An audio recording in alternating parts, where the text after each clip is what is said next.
یہ شوشہ قصدن چھوڑا گیا ہے تاکہ مینٹلی قوم کو الرٹ کیا جا سکے کہ خان کو خطرات ہیں افغانستان سے آئے ہوئے لوگوں سے، تاکہ اگر کوئی دوسری واردات ہوتی ہے تو اس واردات کو جو ہے جواز بنایا جا سکے۔ خان کی زندگی اور خان کی سلامتی پاکستان کی سلامتی اور سالمیت کے لیے بہت ضروری ہے، اور خان آج اڈیالہ جیل میں نظر بند ہیں، اور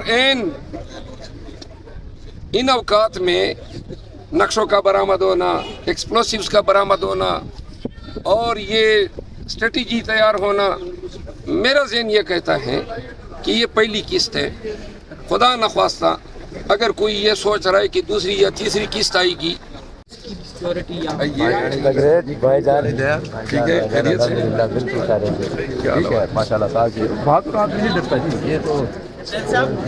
جو چیزیں ہیں یہ میرے خیال میں عام آدمی کے لیے تو ٹھیک ہیں، یہ تو آپ کے لیے تو وہ عام سی بات ہے۔ سر اب آپ ایک پراپرٹی بن چکے ہیں تو سر عوام بڑی کنسرن ہے اس چیز کو دیکھ کے آپ کی؟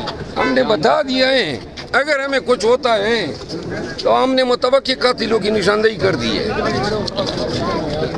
تو جو حکومت شہباز شریف صاحب کے ان کے انڈر میں تحقیقات ہوتی ہیں آپ ان پہ کیسے بلیو کریں گے؟ میرا خیال ہے میں وکیل ہوں اور تفتیش کو جس نیج پہ یہ لے جانا چاہیں، میرے پاس ہانیسٹ ایماندارانہ تفتیش کرانے کے لیے عدالتی فورم موجود ہیں۔ اچھا سر، ابھی اسپیکر قومی اسمبلی سے میری بات ہوئی، وہ جو اپوزیشن رہنماؤں کی تقاریر بند کرنے سے متعلق چکزئی صاحب کی تقریر بند کی گئی تھی، تو انہوں نے کہا کہ یہ اینٹی پاکستان اور اینٹی اسٹیٹ جو تقاریر ہیں میں نہیں ہونے دوں گا، اگر دوبارہ ہوئی تو میں اپنی ذمہ داری نبھاؤں گا، تو انہوں نے تو اینٹی اسٹیٹ قرار دے دیا ہے چکزئی صاحب کی تقریر ہوئی سب۔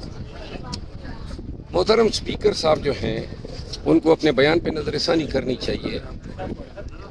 اس ایوان میں اگر حق بات بولنا، سچ بات بولنا، وہ اس طرح تعبیر ہو کہ اس کو اینٹی اسٹیٹ کا ٹپا لگا دیا جائے تو پھر تو کوئی بھی دل کی بات کہہ ہی نہیں سکتا ہے، اور اس کا مطلب یہ ہے کہ ایوان کے اندر کرفیو لاگو کرنے کی کوشش ہو رہی ہے۔ اگر وہ یہ سمجھتے ہیں کہ وہ یہ کر سکتے ہیں، ممبران نیشنل اسمبلی کے حوالے سے اس طرح کا بلینکٹ سٹیٹمنٹ دینا کہ کوئی بول نہیں پائے گا، میرے خیال میں یہ ایوان کی توہین ہے۔ اسپیکر صاحب جو ہیں اس کو ایسے بلینکٹ سٹیٹمنٹ نہیں دینے چاہیے۔ اچکزئی صاحب ہو، وہ اینٹی اسٹیٹ کب سے ہو گئے؟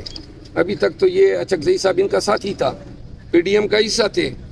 جب ان کی سیاسی رائے علیحدہ ہو گئی ہے تو آپ نے ان پہ اینٹی اسٹیٹ کا ٹپا لگا دیا، بڑے افسوس کی بات۔ مروت صاحب، یہ جو اڈیالہ جیل سے 3 دہشت گرد گرفتار ہوئے ہیں اس پہ کیا کہنا چاہیں گے؟ میری جو سکس سینس ہے کیونکہ میں کرائمز، کرمنل کیسز، ٹیررزم، دہشت گردی، خود دہشت گردی کا شکار بھی رہا ہوں اور ساری زندگی انہی فوجداری کیسز میں، دہشت گردی کی کیسز میں ہینڈل کرتے ہوئے گزری ہے۔ میری چٹھی یہ کہہ رہی ہے کہ یہ شوشہ قصدن چھوڑا گیا ہے تاکہ مینٹلی قوم کو الرٹ کیا جا سکے کہ خان کو خطرات ہیں افغانستان سے آئے ہوئے لوگوں سے، تاکہ اگر کوئی دوسری واردات ہوتی ہے تو اس واردات کو جو ہے جواز بنایا جا سکے۔ اگر یہ جو تفتیش ہے اس کیس کی ابھی تک کوئی ہمارے ساتھ اپڈیٹ شیئر نہیں کی گئی ہے، اگر ان کا خیال یہ ہے کہ اب یہ بات کی سہ پاری نہ بن جائے گی اور جب دوسری واردات ہوگی، خدا نخواستہ، یہ میں اپنی چٹھیز کی بات بنیاد پہ یہ بات کر رہا ہوں، تو اس وقت اس کا حوالہ دیا جائے گا۔ تو میں یہ بتانا چاہتا ہوں کہ خان کی زندگی اور خان کی سلامتی پاکستان کی سلامتی اور سالمیت کے لیے بہت ضروری ہے، اور خان آج اڈیالہ جیل میں نظر بند ہیں، اور